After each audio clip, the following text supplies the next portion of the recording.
is about a family's loss, and I think there was real appreciation. It was clear from the people here, but also appreciation from those members of the royal family for those who have come and paid their respects. And we should remember that there are tourists here, there are people who have come from far and wide, but this is also about the communities, the small villages in this area who called the Queen a neighbour, felt she was part of their community. It's about many of those people having the opportunity to come and pay tribute to her and say goodbye, and they still wait for details of when and how Her Majesty, whose body is still on the Balmoral estate, will leave, and when that she will leave Balmoral for the final time, and they will have that chance to pay tribute to. Okay, great, thank you very much indeed. Well, King Charles III was formally announced monarch at the Accession Council, attended by around 200 privy councillors. Also present were the Prime Minister Liz Truss, the Archbishop of Canterbury, Justin Welby, the new Prince of Wales, and Camilla, the Queen Consort. It's getting straight down to business. These are politicians leaving Buckingham Palace. The Prime Minister and other cabinet members leaving Buckingham Palace after visiting King Charles III. Opposition leaders are believed to be in there right now. So a busy afternoon for the new king as he meets the leading political figures of this country. Monarchy, you need the Privy Council to be assembled and to consent. So today is about the new king in so many ways, but you knew the Queen as well. You met her on a number of occasions. It was my privilege to do so, both as a cabinet minister, but also, and importantly, from her perspective, as a patron of the many charities she was patron of. And I happened at one stage to be chair of the English-speaking Union. I chaired the International Council of the Duke of Edinburgh's Award. And what you always got from the Queen was this curiosity, this humour, this knowledge, but a passionate devotion to service. And her charities, the organisations who she supported and she was patron of, they will feel the loss of her passing particularly. But the reality is that, as with the Duke of Edinburgh, these patronages pass on. And in terms of the Duke of Edinburgh's patronages, the Queen Consort is patron now of Bouquet International, which does great work supporting the Queen's initiatives in the Commonwealth. Commonwealth so important to her. Yeah, talking of that, you were High Commissioner of South Africa, a country she came to love, really.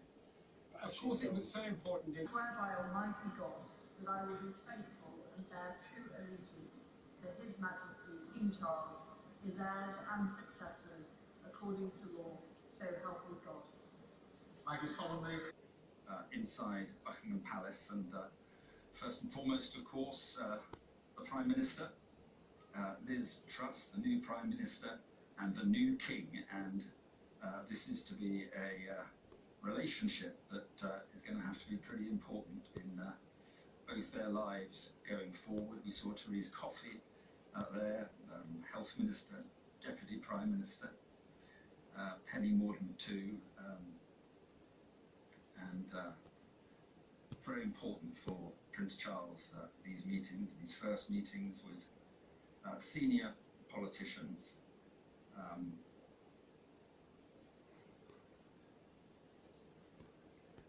Talking there to Nadim Zahawi, James Cleverly, also there. Much of the new cabinet in Buckingham Palace this afternoon. Suella Braverman, the new Home Secretary, in the background there, and Prince Charles. You say Prince Charles? It's King Charles, of course, wasting no time in getting down to business with him, Queen Consort, chatting away there to the Home Secretary. And these pictures just in from Buckingham Palace. Brandon Lewis also there this afternoon. And this morning it was, well, Liz Truss was at the proclamation with all the other living Prime Ministers. But King King Charles smiling away at this meeting with leading members of the cabinet, followed shortly afterwards by the members of the opposition.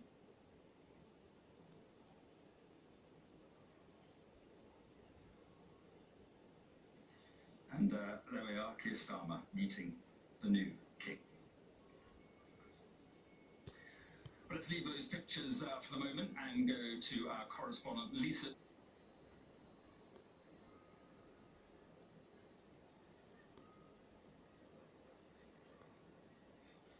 And good afternoon once again from Buckingham Palace, with Charles III now officially proclaimed king. The public sadness of the royal family as those who remain at Balmoral come out to meet well-wishers after attending a prayer service. Seeing the messages for themselves as the public continues to pay tribute 2 days after the Queen's death. The new king was confirmed at an ancient ceremony, the Accession Council, which was televised for the very first time.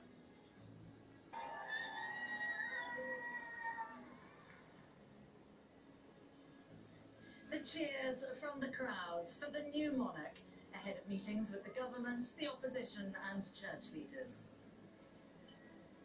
And the Prime Minister and other MPs swearing their allegiance to the King in a rare Saturday sitting of the House of Commons.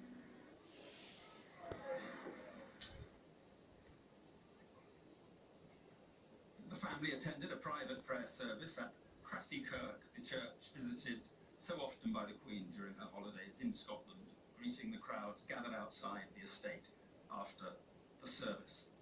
The family then spent a few minutes looking at the flowers left by the public following the Queen's death on Thursday, some of them visibly upset as they read the tributes.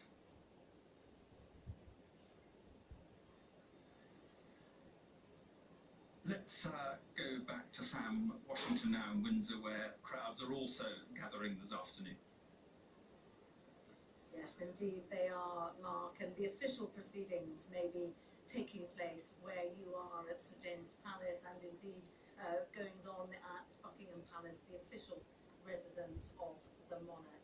But let's not forget the significance of Windsor Castle to the royal family, particularly Her Majesty the Queen. This was her private residence at the weekends. It's where she spent a month over Easter. It's where she also based herself while she was attending her beloved royal ascot. Back when she was a little girl, she and her sister Princess Margaret were sent here to stay out the times of the war, to keep them safe. It's also been the venue for many happy occasions. Indeed, the Duke and Duchess of Sussex had their wedding here, and now the King Charles III, it's where he had his dedication marital ceremony here with Queen Camilla as well, here at Windsor Castle. It's a place where they could get away from the Goldfish Bowl of central London and come and enjoy family time here. It was also the place where they spent Christmas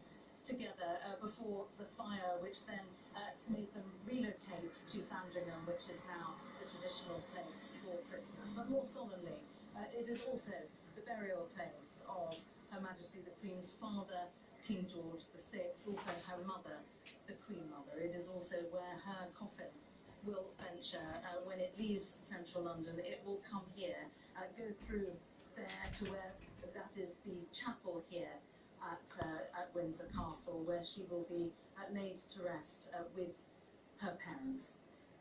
We've been watching people coming all day in their crowds, a great profusion of floral tributes not so far from here, and people coming simply to say thank you and to pay their respects. Back to you, Mark. Sam, to the estate, and clearly emotional for the Duke of York's children, his daughter Eugenie, and the Duke crouching down, reading many of those messages that have been left over the last couple of days, and a round of applause from those who were still gathered when the family finally made their way back in. So a moment for those here to thank the royal family, and vice versa, for the family to thank those who come to pay their tributes. And many of them, of course, are people who live in the community, live in the villages around here. Many of them work on the estate and always felt the Queen was a neighbour of theirs, that she was part of their community, someone who they respected her privacy, she respected what they did at difficult times in the community. She was with them, and I think it's a much more personal moment for many people here for that reason. And now they wait for details of what happens next, and that next stage, her final journey from Balmoral, and the details of that and the chance that they will have to pay their respects as she leaves here.